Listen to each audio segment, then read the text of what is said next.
సాయికృష్ణ ఆచూకీ తెలియలేదు, హాజరుపరిచేందుకు మరికొంత సమయం ఇవ్వండి పోలీసులు. విచారణను 29కి వాయిదా వేసిన హైకోర్టు. విజయవాడకు చెందిన గాదె సాయికృష్ణ ఆచూకీ తెలియలేదని పోలీసులు హైకోర్టుకు తెలిపారు. ఈ నెల 29 లోపు సాయికృష్ణ తన ముందు హాజరుపరచాలని పోలీసుల్ని హైకోర్టు ఆదేశించింది. ఈ మేరకు హైకోర్టు న్యాయమూర్తులు justice R Raghunandan Rao, justice టీసీడీ Shekhar తో కూడిన ధర్మాసనం గురువారం ఉత్తర్వులు ఇచ్చింది.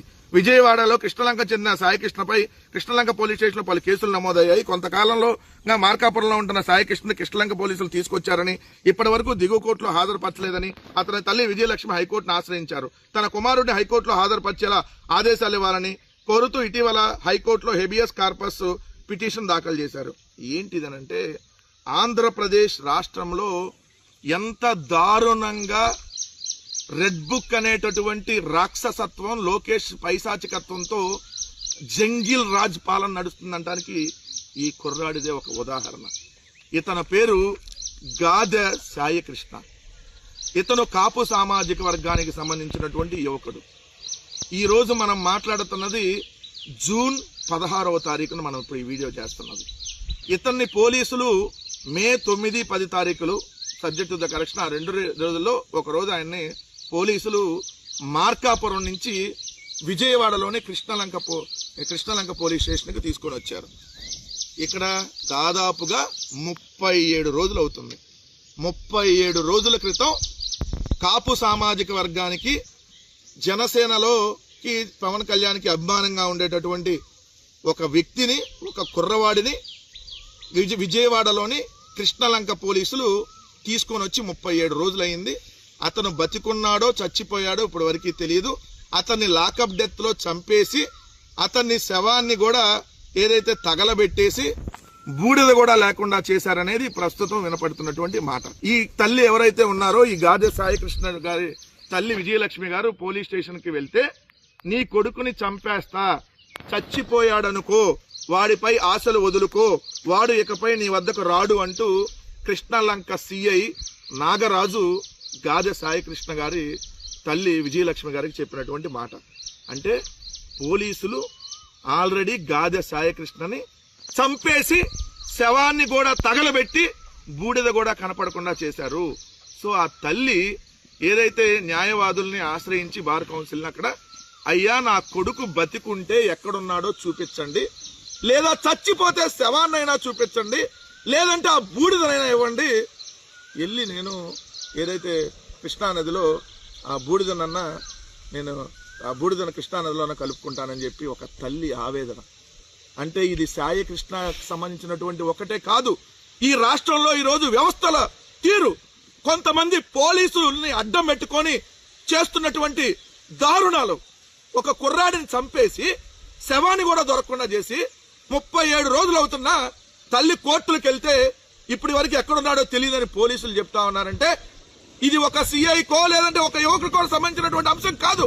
ఇలాంటి సాయికృష్ణలు ఎంతమంది ఈ 2 సంవత్సరాల్లో బలయ్యారు. బయటకు రాని అంశాలన్నీ, ₹1 కోటి ఇస్తాం మీరు మాట్లాడొద్దు, కేసును విత్డ్రా చేసుకోండి అని చెప్పి సాయికృష్ణ తల్లి గారికి ఆఫర్ చేసినటువంటి వాళ్ళు ఎవరు? ఖచ్చితంగా ఇవన్నీ బయటకు రావాలి. ఆ సిఐ నాగరాజు అనే వాడిని ఖచ్చితంగా న్యాయస్థానాల ముందు నిలబెట్టి ఇలాంటి దారుణాలు ఇంకా జరగకుండా, మరొక పోలీస్ అధికారి ఇలాంటి దారుణాలు దాష్టికాలు చేయకుండా ఖచ్చితంగా చర్యలు తీసుకోవాలి.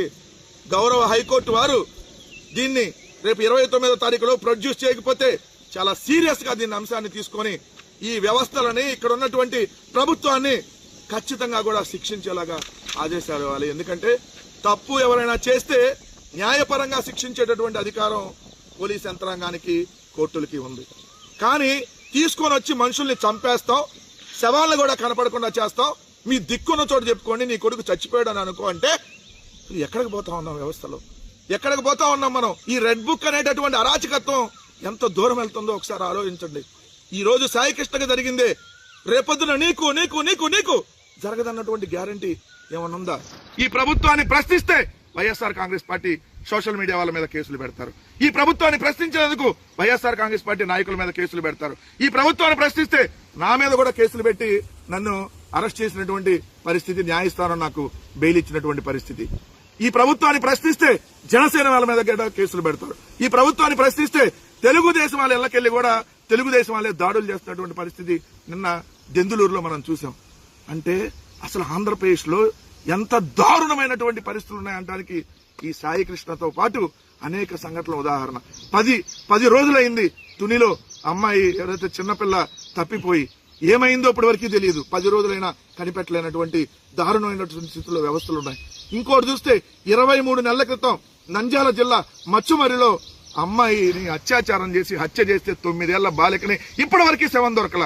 ఇలాంటి సంఘటనలు కోకొల్లలో నడి రోడ్డు మీద రషీద్ని నరికి చంపుతారు. సుబ్బారాయుడని వైఎస్ఆర్ కాంగ్రెస్ పార్టీ నాయకుడిని నంద్యాల జిల్లాలో పోలీసుల సమక్షంలోనే నరికి చంపుతారు. ఇలాంటి సంఘటనలు కోకొల్లలో.